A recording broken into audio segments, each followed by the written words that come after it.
लगता है आज मैंने कुछ ज्यादा ही गलियों में सब्जी बेच ली, इसलिए मुझे सांस लेने में दिक्कत हो रही है और चक्कर आ रहे हैं। डॉक्टर ने बोला था कि मैं थोड़ा बीच बीच में आराम भी करूं। अब मुझे जल्दी से घर जाना होगा। हाँफते हुए विनोद घर आता है, जहां वो देखता है कि उसकी बेटी बैठकर पढ़ रही है और वो आते ही बेड पर बैठ जाता है। शारदा, अरे जल्दी से एक गिलास पानी दो, और मेरा पंप भी। क्या हुआ जी, फिर से आपकी सांस फूलने लगी है? मैंने आपसे कितनी बार बोला है कि आप अपना पंप साथ रखा करें। कहाँ रखा है आपने अपना पंप? रुकिए, मैं खुद अभी ढूंढती हूँ। इतना बोलकर शारदा घर में इधर उधर अपने पति का अस्थमा का पंप ढूंढती है और ये देख राधा बड़ी परेशान होती है। वो भी पढ़ाई छोड़कर अपने पिता का पंप ढूंढकर अपनी माँ को देती है। माँ, पापा का पंप। ये क्या, तुम्हारे पापा का पंप तो खत्म होने वाला है, पर अभी इतना भी चलेगा। शारदा जल्दी से अपने पति को पंप देती है, जिसे इस्तेमाल करने के बाद विनोद को थोड़ी सांस आती है। आपका तो पंप भी खत्म होने वाला है और आपके पैरों में भी सूजन है। मैं कह रही हूँ आपको एक बार डॉक्टर के पास चले जाना चाहिए। आपकी तबीयत बिगड़ती ही जा रही है, कहीं आपका अस्थमा बिगड़ ना जाए। शारदा, मेरे पास इतने पैसे नहीं कि मैं बार बार अस्पताल के चक्कर काट सकूं। मुझे अपनी बच्ची को भी पढ़ाना है, और जैसे मिश्रा ने अपने बेटे को दुबई डॉक्टर बनने के लिए भेजा है, मैं चाहता हूं कि मेरी बेटी भी दुबई जाए और डॉक्टर बनकर आए। पापा, मैं बड़ी होकर दुबई जरूर जाऊंगी और वहीं से डॉक्टर की डिग्री भी लेकर आऊंगी, और बड़ी होने के बाद आपका इलाज भी करूंगी। पैसे की वजह से आप सही से अपना इलाज नहीं करवा पा रहे हैं ना? हाँ मेरी बच्ची, तू बड़ी होकर दुबई से डॉक्टर बनकर आना, फिर तू हमारे गांव की इकलौती और पहली महिला डॉक्टर बनेगी और हम सभी को तुझ पर गर्व होगा।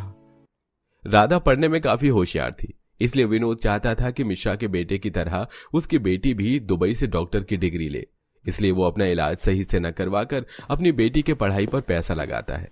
समय यूं ही गुजरता है और देखते ही देखते राधा बड़ी हो जाती है और वो 12th पास करके अपना रिजल्ट चेक कर घर आती है। तभी वो रास्ते में देखती है कि एक बच्चा बेहोश हो गया है और लोगों ने उसे घेर रखा है। अरे, ये आप सब क्या कर रहे हैं? बच्चा बेहोश है, उसे हवा आने दीजिए। आप लोगों ने तो उसकी हवा ही रोक रखी है।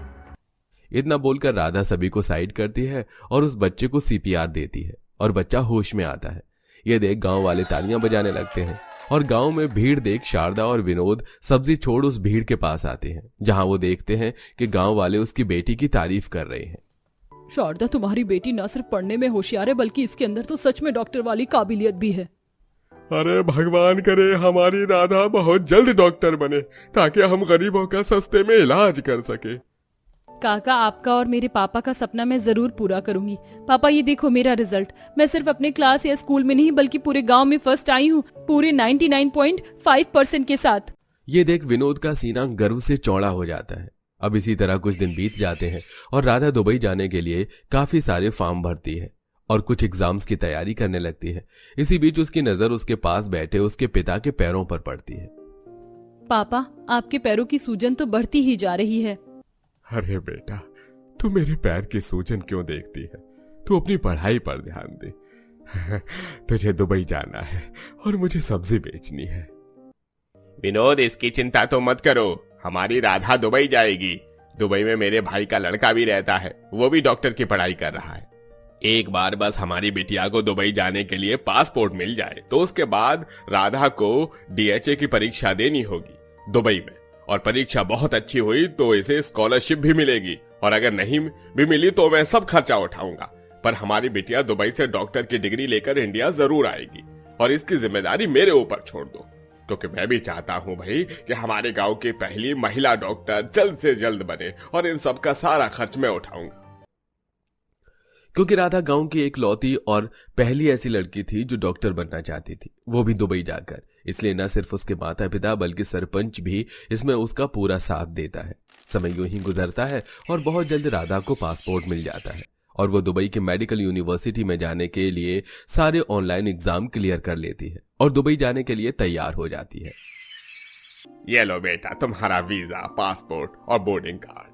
अब जल्दी से एयरपोर्ट के लिए निकलो, इससे पहले कि तुम लेट हो जाओ। बेटा, पापा, मैं कुछ सालों के लिए दुबई जा रही हूँ, पर इसका मतलब ये नहीं कि आपसे दूर हो रही हूँ। आप देखना, मैं जब वहां से आऊंगी तो मैं आपका सबसे पहले सब्जी बेचने का काम छुड़वाऊंगी। सब्जी बेचकर आपने मुझे खूब पढ़ा लिया, अब मेरी जिम्मेदारी है कि मैं कमाऊं। हाँ बेटा, तेरे आने के बाद तेरे पापा सब्जियां नहीं बेचेंगे। वैसे भी बच्चे ही तो माँ बाप के बुढ़ापे का सहारा होते हैं। और बेटा, तू मेरी चिंता मत कर, मुझे कुछ नहीं होगा। मेरी डॉक्टर बेटी का पहला पेशेंट इंडिया में मैं ही बनूंगा। इस तरह राधा सबसे विदा लेकर एयरपोर्ट के लिए निकलती है और बहुत जल्द फ्लाइट में बैठकर दुबई पहुंचती है, जहां उसकी मुलाकात नीरज से होती है, जो कि सरपंच का भतीजा होता है। यहां आ तो गई हो, पर दुबई के बच्चे बड़े गंदे हैं, तुम्हें बहुत परेशान करेंगे और तुम्हें डरना नहीं है। चिंता मत करो, मैं किसी से नहीं डरती। मुझे खुद पर और अपने पापा की परवरिश पर पूरा भरोसा है। तो फिर ठीक है, मैं तुम्हें दुबई घुमाता हूं ताकि तुम्हें यहाँ ट्रैवल करने में दिक्कत ना हो।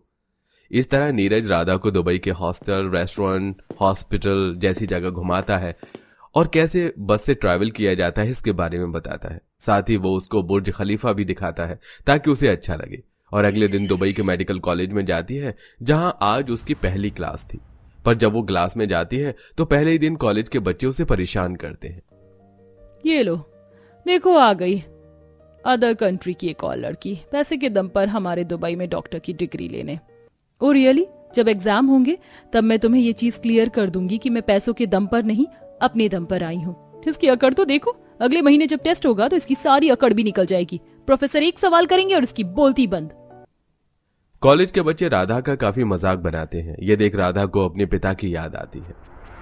अरे बेटा, तू यहाँ क्यों आ गई? घर पर जाकर पढ़ाई कर, मैं यहाँ सब्जी बेच रहा हूँ। पापा, मोहल्ले के कुछ बच्चे मुझे पढ़ने ही नहीं दे रहे, बार बार घर में आकर मुझे परेशान कर रहे, इसलिए माँ ने मुझे आपके पास भेज दिया। वो कहते हैं सब्जी वाली की बेटी ना कभी दुबई जा सकेगी और ना ही कभी डॉक्टर बन सकेगी। बेटा, लोगों का काम है आगे बढ़ने वालों के पैर खींचना, पर तुम इतनी जल्दी हार मत मानना, बस खुद पर विश्वास रखना।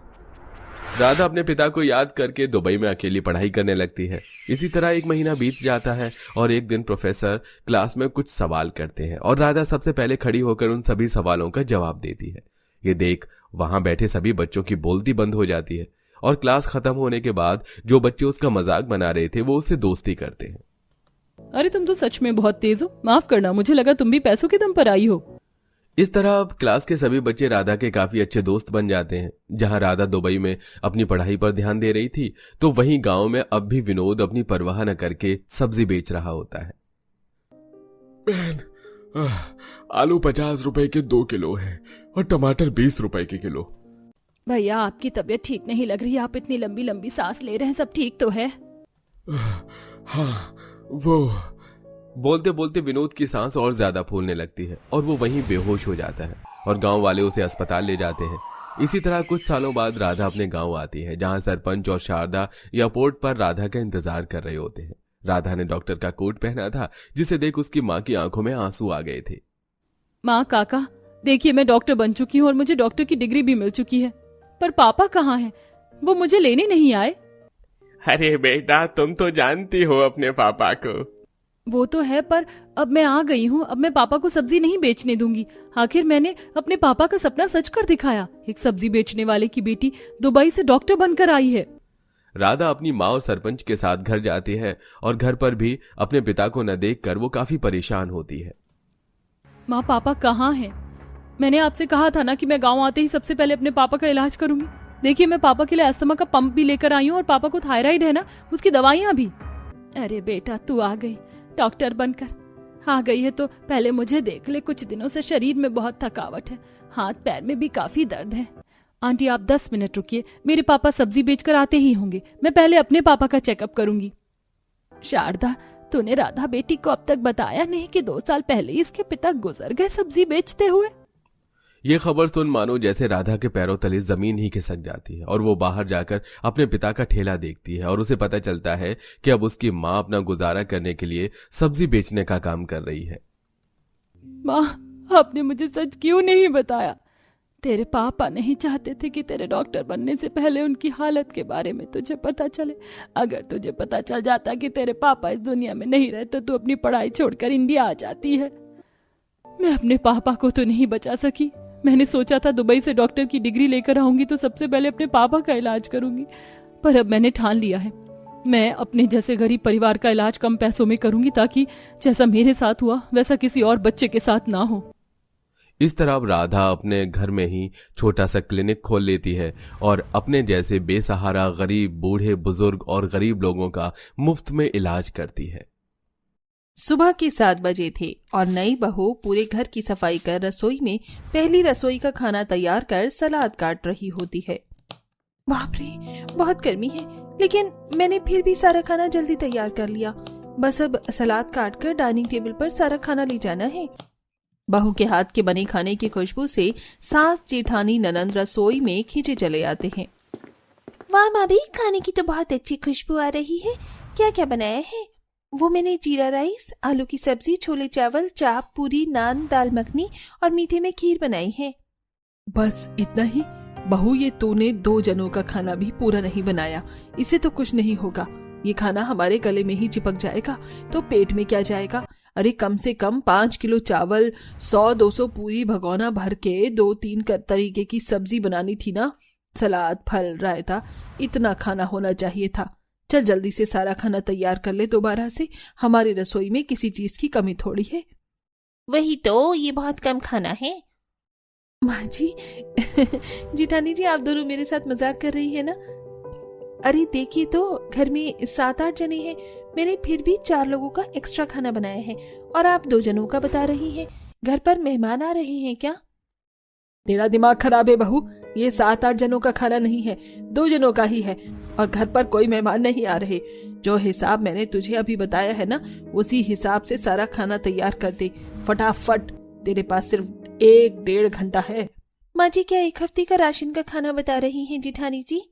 माँ जी बिल्कुल ठीक बोल रही हैं आरती। जल्दी से दोबारा से खाना तैयार कर लो। आज तुम्हारी पहली रसोई है।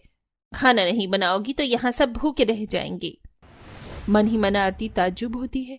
उन तीनों के रसोई से जाने के बाद 15-20 मिनट तक तो आरती चावल को ही फटकती रहती है और फिर फटाफट से जो भी उसे खाना बनाना होता है उसकी ग्रेवी बनाती है, सब्जियां काटती है और खाना 2 घंटे में लगभग सारा तैयार करती है और पूरी पसीने में हो जाती है। बाप रे, मैं कितने पसीने में हो गई हूँ। 4 घंटे से लगातार खड़े होकर रसोई में खाना बना रही हूँ और एग्जॉस्ट फैन भी चल नहीं रहा है। ऊपर से जिठानी जी ने मेरी मदद भी नहीं करवाई। पहले मैं कपड़े चेंज कर लेती हूँ, इसमें बहुत महक रही हूँ। कपड़े चेंज करने के बाद आरती सबको खाना परोस देती है, जिसे खाकर घर वाले खुश हो जाते हैं और लगभग 2 घंटे में पूरा खाना खत्म कर देते हैं। सच में देख ले बहू, मैं चावल खत्म कर रहा हूँ और इतनी ही पूरी है। तुझे और खाना तो नहीं खाना ना? हाँ पापा जी, मैं आप सबकी तरह नहीं हूँ। 4 पूरी से ज्यादा नहीं खाती। मतलब मेरे को इतनी ज्यादा भूख नहीं लगती है और काम करके इतना खाया भी नहीं जाता। अरे बहू, तू भी हम सब की तरह दबा कर खाया कर। देख तो तू कितनी कमजोर है, पतली सी। ज्यादा खाएगी तो शरीर में जान आएगी और फिर खाना ज्यादा खिलाकर ज्यादा खाना बनवा लेंगी और मेरी वही हालत हो जाएगी। ससुराल में पहली सुबह ऐसी है तो शाम, रात और आगे के दिन कैसे होंगे? भाभी, कहाँ ख्यालों में खो गई हो? खाना खा लो ना, ठंडा हो रहा है। हम सब ने तो खा लिया। मैंने नाश्ता तो कर लिया आरती। मेरे वहां पर 3 टिफिन है, तीनों टिफिन में लंच पैक कर देना। 3 टिफिन? आपके साथ कोई और भी खाना खाएगा क्या? नहीं, मैं सिर्फ अपने लिए खाना मांग रहा हूँ आरती। मेरा इससे ही पेट पूरा नहीं भर पाता तो मैं दूसरों को क्यों दूंगा?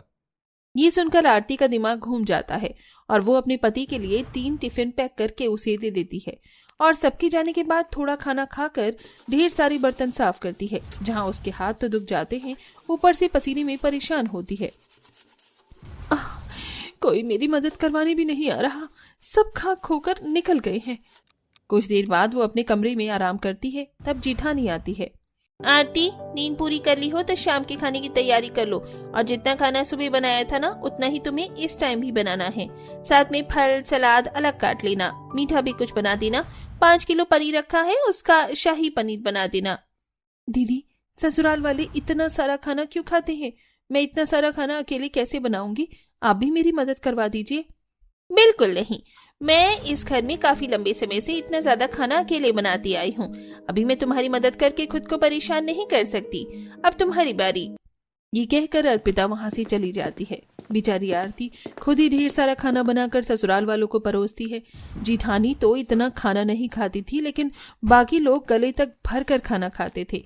ऐसे ही 1-2 हफ्ते गुजर जाते हैं। आरती ससुराल वालों के लिए पूरे हफ्ते का राशन एक ही दिन में बना बना कर दुखी हो जाती है। ऊपर से गर्मी अपनी चरम सीमा पर होती है। रसोई में खड़े खड़े ढेर सारा खाना बनाना और सबसे ज्यादा रोटी बनाने में लथपथ हो जाया करती थी। एक दोपहर आरती रोटी बनाते हुए, गैस पर गरम गरम रोटियों की गर्माहट से जी घबरा रहा है, टांगे दुख रही है, लेकिन अभी तक इन लोगों का पेट नहीं भरा। अरे बहू, हम सबकी प्लेट खाली हो गई है, रोटी लेकर आ और साथ में दोनों तरह की सब्जी भी। आई पापा जी। आरती फटाफट 10-12 रोटी बनाकर ले जाती है। सलाद खत्म हो जाता है तो दोबारा डाइनिंग टेबल पर सलाद काट कर सबको देती है और रोटी बनाने पहुंच जाती है। ऐसे ही सबको खिलाती है, लेकिन अब उसमें शाम को खाना बनाने की ताकत नहीं थी। तब, माँ जी, आज मेरी हालत खराब हो रही है, पैर भी दुख रहे हैं और दोपहर को तो मुझे उल्टी भी हो गई थी। आज मुझसे खाना नहीं बन पाएगा। आप जेठानी जी या सलोनी को कह दीजिए ना। ऊपर से आपका एक हफ्ते का खाना मुझे एक दिन में बनाना पड़ता है, मुझसे नहीं होगा माँ जी। ओह, ये देखो आजकल की लड़कियां कैसे छुई मुई बन रही हैं। तुझे क्या लगता है मैंने अपनी उम्र में इतना सारा खाना नहीं बनाया? ये तेरी जेठानी ने नहीं बनाया। चुपचाप से तू भी बना। और ये जो हम एक हफ्ते का राशन एक ही दिन में खा जाते हैं, इससे तुझे क्या दिक्कत हो रही है? अब हमारी भूख पर भी नजर लगाएगी क्या? नहीं माँ जी, मेरा कहने का ये मतलब नहीं था। जब तेरे कहने का ये मतलब नहीं था ना, तो बाजार जा, पालक लेकर आ, साथ में मलाई कोफ्ता, गुलाब जामुन, बिरयानी, दाल मखनी, नान, ये सब बनाएगी आज तू। आरती कुछ नहीं कह पाती और बाजार जाकर उसी चक्कर आने लगते हैं। फिर भी घर का सारा सामान रिक्शा में लेकर वो घर आती है और खाना बनाने लगती है। रात को सबको वो खाना बना बना कर दे देती है। फिर अपने कमरे में पति से कहती है, तब भी पति कुछ उसकी सुनता ही नहीं, जिससे उसकी आंखें भर आती हैं। अब मुझसे और नहीं होता मोहन, मैं इतना सारा खाना बनाकर परेशान हो गई हूँ। जेठानी जी भी मुझे नहीं समझती। ये कहकर वो सो जाती है। अगले दिन गर्मी से फिर से बहू उल्टी करने लगती है, लेकिन किसी को उससे कोई फर्क नहीं पड़ता और नौबत ये आ जाती है कि ज्यादा खाना खाकर मोहन ऑफिस में सो जाया करता था, ढंग से काम नहीं करता था, जिस वजह से उसे नौकरी से निकाल दिया जाता है। इससे धीरे धीरे घर में पैसों की तंगी होने लगती है। पेट भरकर राशन नहीं आ पाता, जेठ भी ज्यादा नहीं कमाता था, तो ससुर और बेटे घर में ज्यादा खाना खाने के लिए दुकान से उधार भी कर लेते हैं और दोस्त से 20,000 का कर्ज भी ले लेते हैं। तो रमेश घर पर आकर बार बार पैसे मांगता है। अरे जगदीश भाई साहब, मैं आपकी बहुत इज्जत करता हूँ। आपने मुझे मेरे 20,000 रुपए लिए थे, जो वक्त बोला था उससे ज्यादा हो गया, और मुझे पैसे दे दीजिए। कहाँ लगाए हैं इतने पैसे आपने? अरे रमेश, तुम तो ऐसे कह रहे हो जैसे कि 20,000 लेकर भाग गया हूं या डाका डाला है। खाने के लिए ही पैसे मांगे थे, घर का राशन खत्म हो गया था, बेटे की नौकरी नहीं है, कुछ दिन में ले लेना। अर्पिता दीदी, अभी आपको कोई फर्क नहीं पड़ रहा। बाहर वाली मजाक बना रही है, दरवाजे पर पैसे लेने आ रही है। सच बताऊं तो आरती, अब मैं भी परेशान हूँ, लेकिन हम क्या ही कर सकते हैं। रमेश सुनाकर चला जाता है और खाना खाकर नीलम की तबीयत खराब हो जाती है। वो बार बार वॉशरूम जाकर हल्की होती है और पेट में इतना दर्द होता है कि दोनों बहू डॉक्टर के पास ले जाती हैं। अरे आप खाना ढंग से नहीं खाती हैं शायद, या फिर ज्यादा खाती हैं, इसलिए आपके पेट की दशा ऐसी हो गई है। मैं आपको दवाई देता हूँ, आपको उतना ही खाना खाना है और नॉर्मल खाना है। जी डॉक्टर। सास वार्ड में होती है। इतने में दोनों बहू घर वालों से ज्यादा खाने की आदत डॉक्टर को बता देती हैं, जिस वजह से डॉक्टर उन्हें सॉल्यूशन देता है और दोनों बहू घर जाकर खाने में पूरे परिवार को डॉक्टर का बनाया हुआ चूरन छुपाकर दोनों तीनों टाइम खिलाती है। कुछ ही दिन में फर्क दिखने लगता है और वो खाना कम खाने लगते हैं। एक दिन आरती, अरे माँ जी, पापा जी, सलोनी, मोहन जी, जेठ जी, आप सब खाने को ऐसे क्यों देख रहे हैं? मुंह उधर क्यों कर लिया? देखिए ना, मैं खाने में भल्ले, पापड़ी, डोसा, बर्गर, छोले, चावल, राजमा, ये सब बनाया है, खा लीजिए ना। फिर नहीं बहू नहीं, ये सारा खाना देखकर जी घबरा रहा है, अब हम इतना नहीं खा सकते। इसे हमारी नजरों के सामने से ले जा, हम इतना नहीं खा सकते। डॉक्टर ने भी मना किया है और एक्सरसाइज करने को बोला है। हाँ भाभी, ले जाओ प्लीज। अब से घर में रोटी सब्जी या दाल चावल ही बनाना और कम ही बनाना। लेकिन आप सब लोग तो एक ही दिन में एक हफ्ते भर के राशन को खाते हो, तो अब? लेकिन बहू, अब एक टाइम का ही खाएंगे। ये सुनकर आरती मनी मन खुश हो जाती है और थोड़ा सा खाना देकर रसोई में अपनी जेठानी की गले लग जाती है। आखिर दीदी, डॉक्टर के बताए हुए नुस्खे ने घर वालों की भूख को कम कर दिया है, जिससे अब उनकी तबीयत भी ठीक रहेगी और हमें भी ज्यादा खाना बनाना नहीं पड़ेगा, न ही घर का बजट हिलेगा। हाँ आंटी, अब सब कुछ ठीक हो गया है और ये सिर्फ तुम्हारी वजह से ही हो पाया है।